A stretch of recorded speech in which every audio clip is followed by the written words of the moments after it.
Part 5, Chapter 3, The God's Domain. Not only was White Fang adaptable by nature, but he had traveled much and knew the meaning and necessity of adjustment.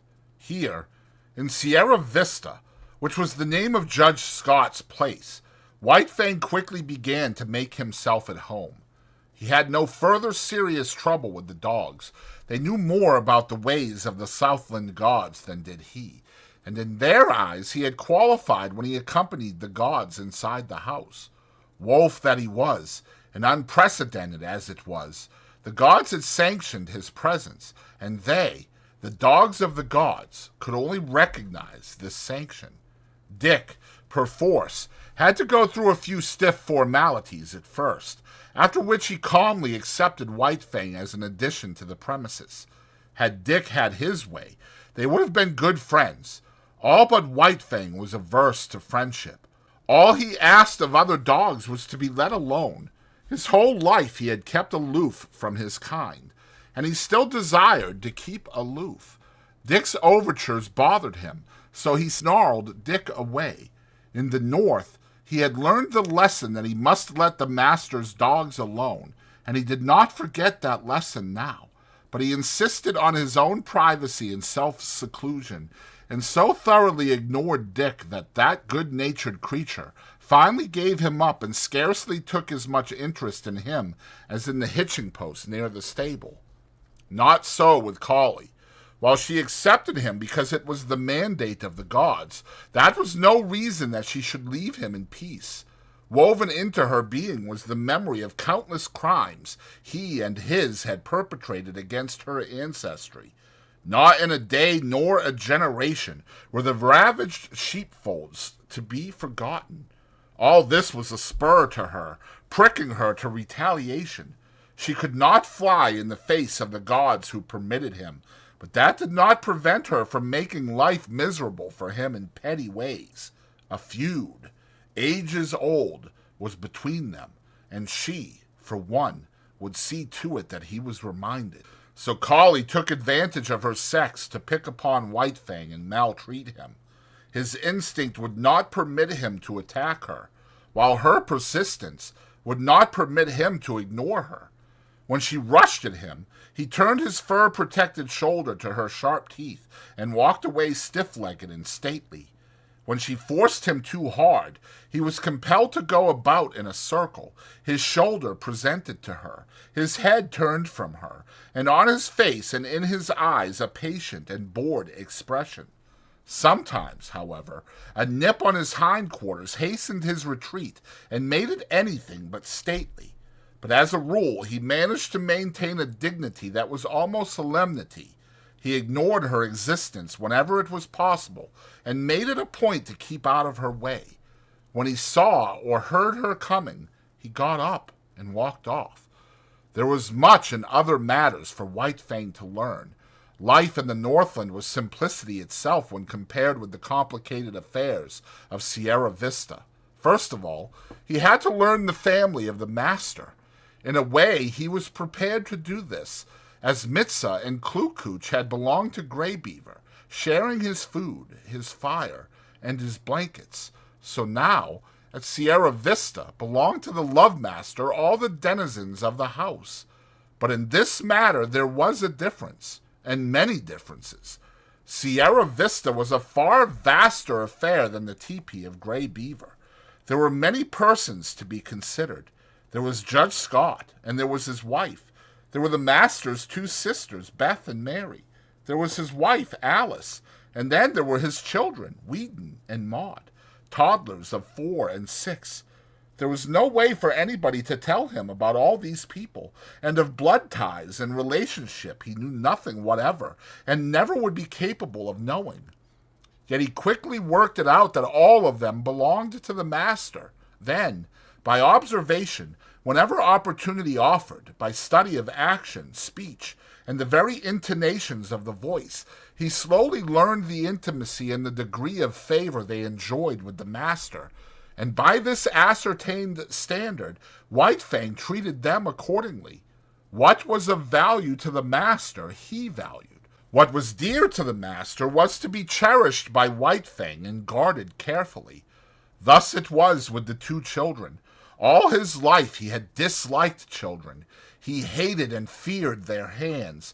The lessons were not tender that he had learned of their tyranny and cruelty in the days of the Indian villages. When Whedon and Maud had first approached him, he growled warningly and looked malignant. A cuff from the master, and a sharp word had then compelled him to permit their caresses, though he growled and growled under their tiny hands, and in the growl there was no crooning note. Later, he observed that the boy and girl were of great value in the master's eyes. Then it was that no cuff nor sharp word was necessary before they could pat him. Yet White Fang was never effusively affectionate. He yielded to the master's children with an ill but honest grace, and endured their fooling as one would endure a painful operation. When he could no longer endure, he would get up and stalk determinedly away from them, but after a time he grew even to like the children. Still, he was not demonstrative. He would not go up to them. On the other hand, instead of walking away at the sight of them, he waited for them to come to him. And still later, it was noticed that a pleased light came into his eyes when he saw them approaching, and that he looked after them with an appearance of curious regret when they left him for other amusements. All this was a matter of development, and took time. Next, in his regard, after the children, was Judge Scott. There were two reasons, possibly, for this. First, he was evidently a valuable possession of the master's, and next, he was undemonstrative. White Fang liked to lie at his feet on the wide porch when he read the newspaper, from time to time favoring White Fang with a look or a word, untroublesome tokens that he recognized White Fang's presence and existence. But this was only when the master was not around. When the master appeared, all other beings ceased to exist so far as White Fang was concerned. White Fang allowed all the members of the family to pet him and make much of him, but he never gave to them what he gave to the master. No caress of theirs could put the love croon into his throat, and try as they would, they could never persuade him into snuggling against them. This expression of abandon and surrender, of absolute trust, he reserved for the master alone. In fact, he never regarded the members of the family in any other light than possessions of the love master. Also, White Fang had early come to differentiate between the family and the servants of the household. The latter were afraid of him, while he merely refrained from attacking them. This because he considered that they were likewise possessions of the master. Between White Fang and them existed a neutrality, and no more. They cooked for the master, and washed the dishes, and did other things just as Matt had done up in the Klondike. They were, in short, appurtenances of the household. Outside the household, there was even more for White Fang to learn. The master's domain was wide and complex, yet it had its mets and bounds. The land itself ceased at the county road. Outside was the common domain of all gods, the roads and streets. Then inside other fences were the particular domains of other gods. A myriad laws governed all these things and determined conduct. Yet he did not know the speech of the gods, nor was there any way for him to learn save by experience. He obeyed his natural impulses until they ran him counter to some law. When this had been done a few times, he learned the law, and after that observed it. But most potent in his education was the cuff of the master's hand, the censure of the master's voice. Because of White Fang's very great love, a cuff from the master hurt him far more than any beating Grey Beaver or Beauty Smith had ever given him. They had hurt only the flesh of him. Beneath the flesh the spirit had still raged, splendid and invincible. But with the master the cuff was always too light to hurt the flesh. Yet it went deeper. It was an expression of the master's disapproval, and White Fang's spirit wilted under it. In point of fact, the cuff was rarely administered. The master's voice was sufficient. By it, White Fang knew whether he did right or not. By it he trimmed his conduct and adjusted his actions.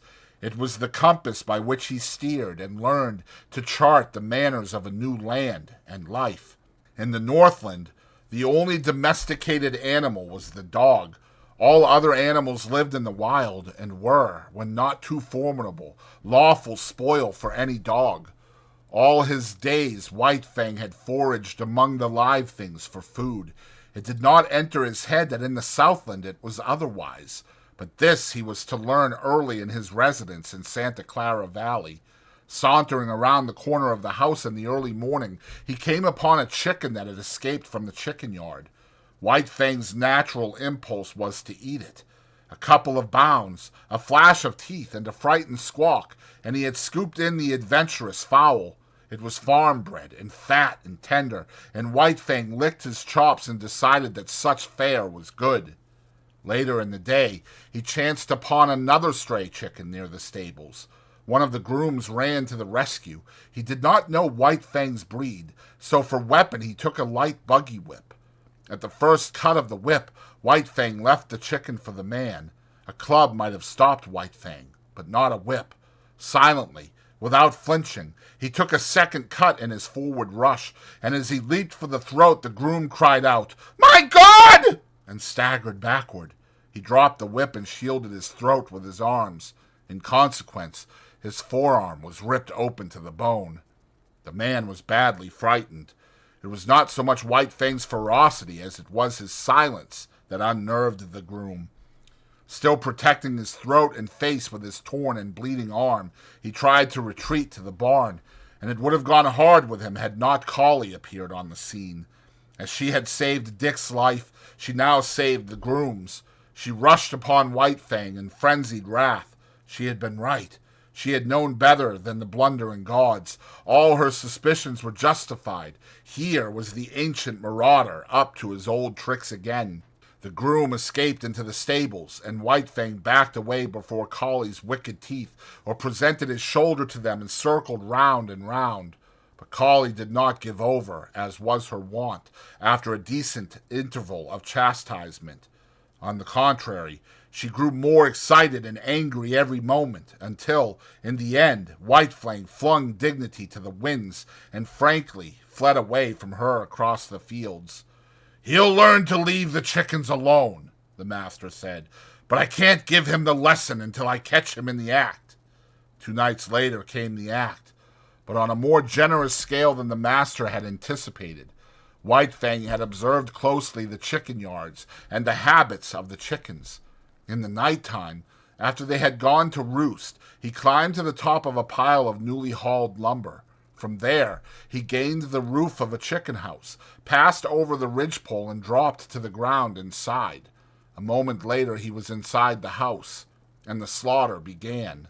In the morning, when the master came out onto the porch, 50 white leghorn hens, laid out in a row by the groom, greeted his eyes. He whistled to himself softly, first with surprise, and then, at the end, with admiration. His eyes were likewise greeted by White Fang, but about the latter there were no signs of shame nor guilt. He carried himself with pride, as though, forsooth, he had achieved a deed praiseworthy and meritorious. There was about him no consciousness of sin. The master's lips tightened as he faced the disagreeable task. Then he talked harshly to the unwitting culprit, and in his voice there was nothing but godlike wrath. Also, he held White Fang's nose down to the slain hens, and at the same time cuffed him soundly. White Fang never raided a chicken roost again. It was against the law, and he had learned it. Then the master took him into the chicken yards. White Fang's natural impulse, when he saw the live food fluttering about him and under his very nose, was to spring upon it. He obeyed the impulse, but was checked by the master's voice. They continued in the yards for half an hour.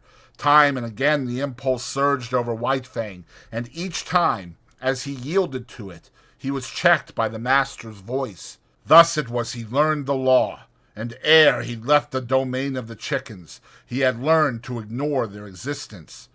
"You can never cure a chicken killer." Judge Scott shook his head sadly at luncheon table. when his son narrated the lesson he had given White Fang. "Once they've got the habit and the taste of blood." Again he shook his head sadly, but Weedon Scott did not agree with his father. "I'll tell you what I'll do," he challenged finally.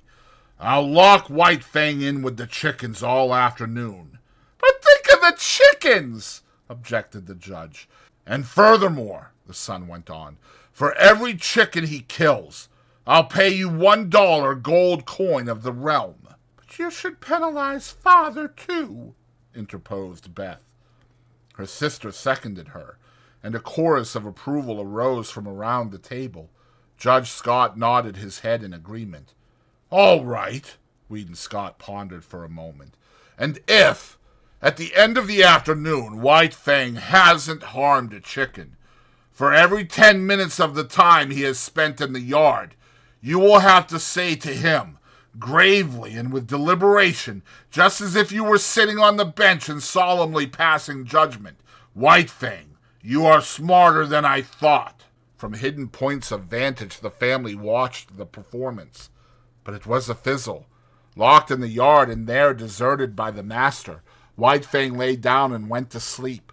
Once he got up and walked over to the trough for a drink of water. The chickens he calmly ignored. So far as he was concerned, they did not exist. At 4 o'clock he executed a running jump, gained the roof of the chicken house, and leaped to the ground outside, whence he sauntered gravely to the house. He had learned the law, and on the porch, before the delighted family, Judge Scott, face to face with White Fang, said slowly and solemnly 16 times, "White Fang, you are smarter than I thought."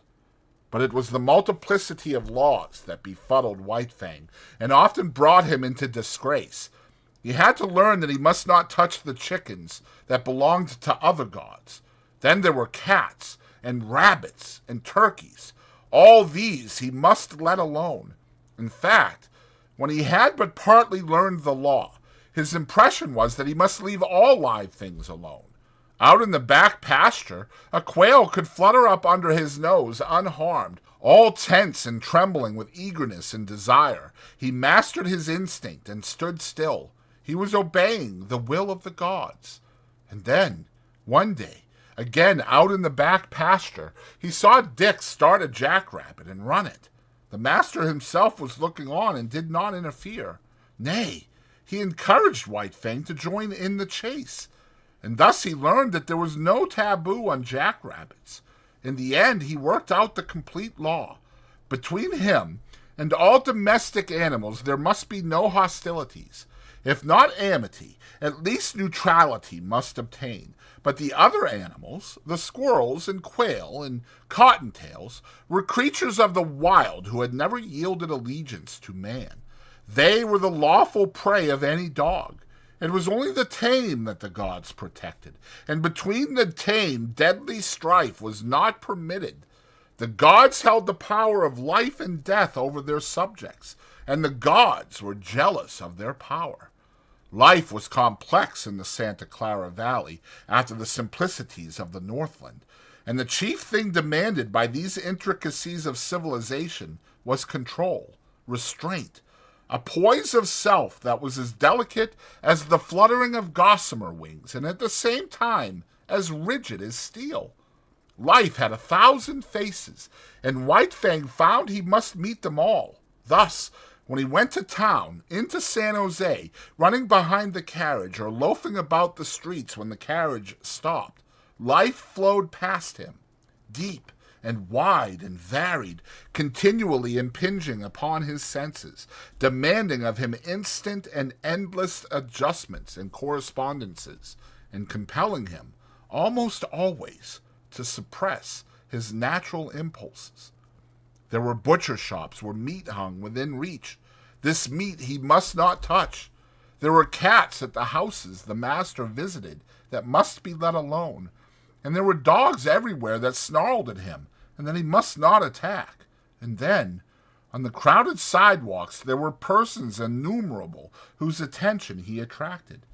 They would stop and look at him, point him out to one another, examine him, talk of him, and worst of all, pat him.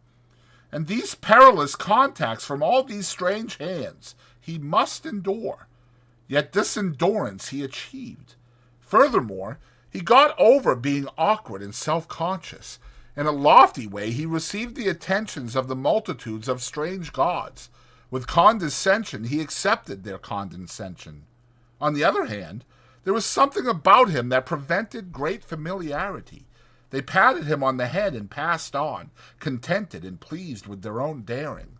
But it was not all easy for White Fang. Running behind the carriage in the outskirts of San Jose, he encountered certain small boys who made a practice of flinging stones at him. Yet he knew that it was not permitted him to pursue and drag them down. Here he was compelled to violate his instinct of self-preservation, and violate it he did, for he was becoming tame and qualifying himself for civilization. Nevertheless, White Fang was not quite satisfied with the arrangement. He had no abstract ideas about justice and fair play, but there is a certain sense of equity that resides in life, and it was this sense in him that resented the unfairness of his being permitted no defense against the stone-throwers. He forgot that in the covenant entered into between him and the gods, they were pledged to care for him and defend him. But one day the master sprang from the carriage, whip in hand, and gave the stone-throwers a thrashing. After that they threw stones no more, and White Fang understood and was satisfied. One other experience of similar nature was his. On the way to town, hanging around the saloon at the crossroads, were 3 dogs that made a practice of rushing out upon him when he went by. Knowing his deadly method of fighting, the master had never ceased impressing upon White Fang the law that he must not fight. As a result, having learned the lesson well, White Fang was hard put whenever he passed the crossroads saloon. After the first rush, each time, his snarl kept the 3 dogs at a distance, but they trailed along behind, yelping and bickering and insulting him. This endured for some time. The men at the saloon even urged the dogs on to attack White Fang. One day they openly sicked the dogs on him. The master stopped the carriage. "Go to it," he said to White Fang. But White Fang could not believe. He looked at the master, and he looked at the dogs. Then he looked back eagerly and questioningly at the master. The master nodded his head. "Go to them, old fellow. Eat them up." White Fang no longer hesitated. He turned and leaped silently among his enemies. All 3 faced him. There was a great snarling and growling, a clashing of teeth and a flurry of bodies. The dust of the road arose in a cloud and screened the battle, but at the end of several minutes, 2 dogs were struggling in the dirt, and the 3rd was in full flight. He leaped a ditch, went through a rail fence, and fled across a field. White Fang followed, sliding over the ground in wolf fashion and with wolf speed, swiftly and without noise, and in the center of the field he dragged down and slew the dog. With this triple killing, his main troubles with dogs ceased. The word went up and down the valley, and men saw to it that their dogs did not molest the fighting wolf.